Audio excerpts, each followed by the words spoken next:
Amerikada, Kaliforniya, Los Angeles'da necə silah ala bilərsiniz, yəni şərtləri nədir? Bu barədə məlumat vermək istəyirəm.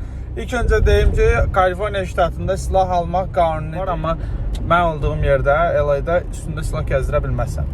İlk öncə deyim ki, silah gəzdirmək üçün permit almaq lazımdır. Hansı ki, bu permit hər 5 illik verilir və 5 ildən bir yenidən imtahan vermək lazımdır. İmtahanlar çox sadədir.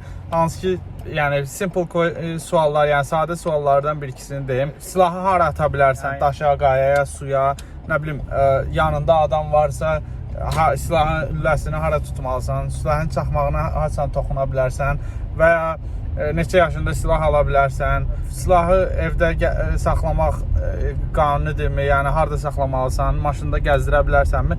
Bunun kimi sadə suallardır və bir neçə bu qaydalardan sizə bir neçə əsaslarını izah edəcəm və bu suallardan 30 sualdır, 24-ünə düz cavab və 23-ünə düz cavab verən imtahandan keçir. Mən 24-ünə düz cavab verdim və keçdim. Heç hazırlaşmamışdım.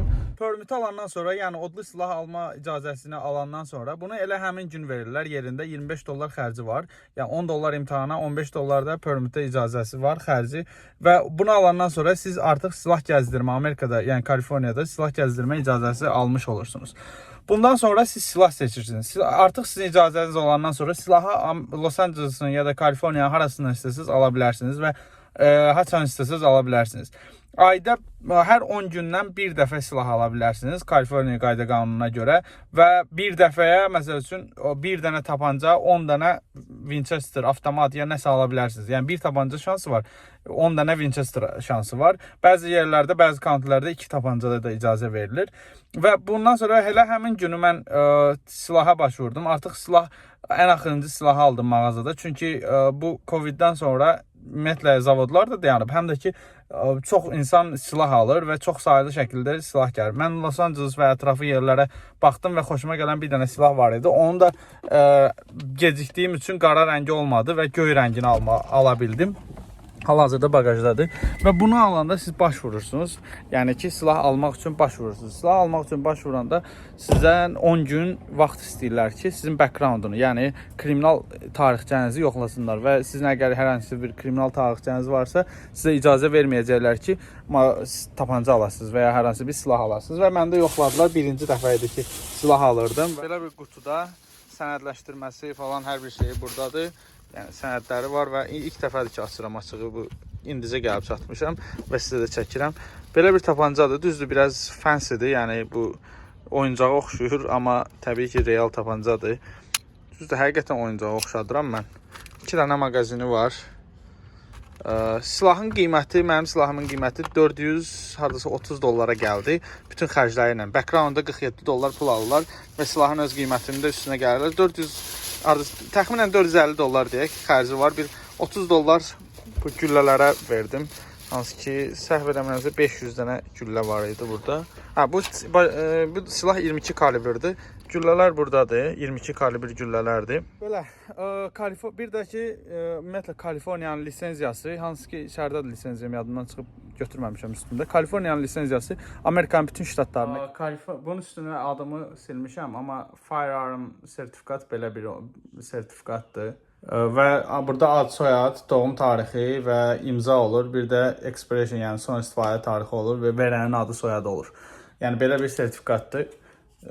Bu da $10 imtahana, $15 da sertifikatı almaq üçün verilir. $25 almaq olur və bundan sonra istədiyiniz silahı ala bilərsiniz. Ştatların lisenziyası hər yerdə keçmir. Kaliforniyanın ən güclü lisenziyadır ki, Amerikanın bütün hər yerində keçir və gəzdirə bilərsən. Bir də ki, maşının içində silah gəzdirmək olmaz. Bagajda gəzdirməlisən. Düzdür, SUV-lərdə, hansı ki, böyük maşınlarda içində də gəzdirmək olar. Örtülü yerdə mağazin və silah ayrı-ayrı yerlərdə olmaq şərti ilə. Çünki mağazinlə silahı üstündə qoşulu vəziyyətdə gəzdirmək qəti şəkildə olmaz. Los Angeles'da üstündə silah gəzdirmək olmaz. Əgər harasa gedirsənsə maşın bagajında ya da ki, evdə safe yerdə, yəni ki, təhlükəsiz yerdə qoya bilərsiniz. Silahı əslində qanunla belə bir lock var, hansı ki, bu kilidlə qoymalısınız ki, kimsə sizdən icazəsiz silahı atmasın. Və digər qanunlar var. Ümumiyyətlə sualları bir PDF eləyib link qoyacam. Baxa bilərsiniz oradan. Los Angeles'da yaşayanlar oradan imtahan verib keçə bilərlər. Silah ala bilərlər. Bu kadar. Videonu izlediğiniz için teşekkürler. Çok sağ olun. Tapanca. Güllələri doldurub saxlayırıq, amma güllələr ayrı saxlanır, heç vaxt içində saxlanmır.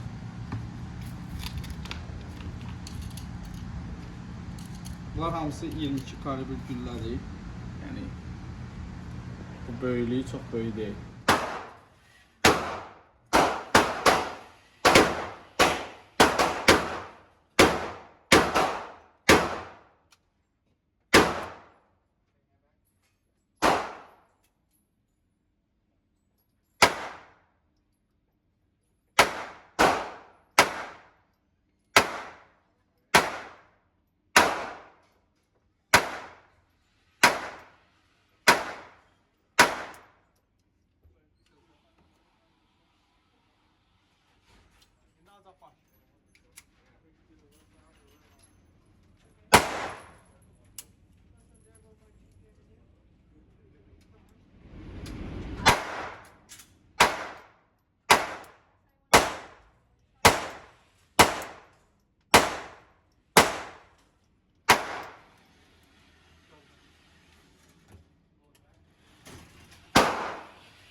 Kurtlalı yandan vurdu.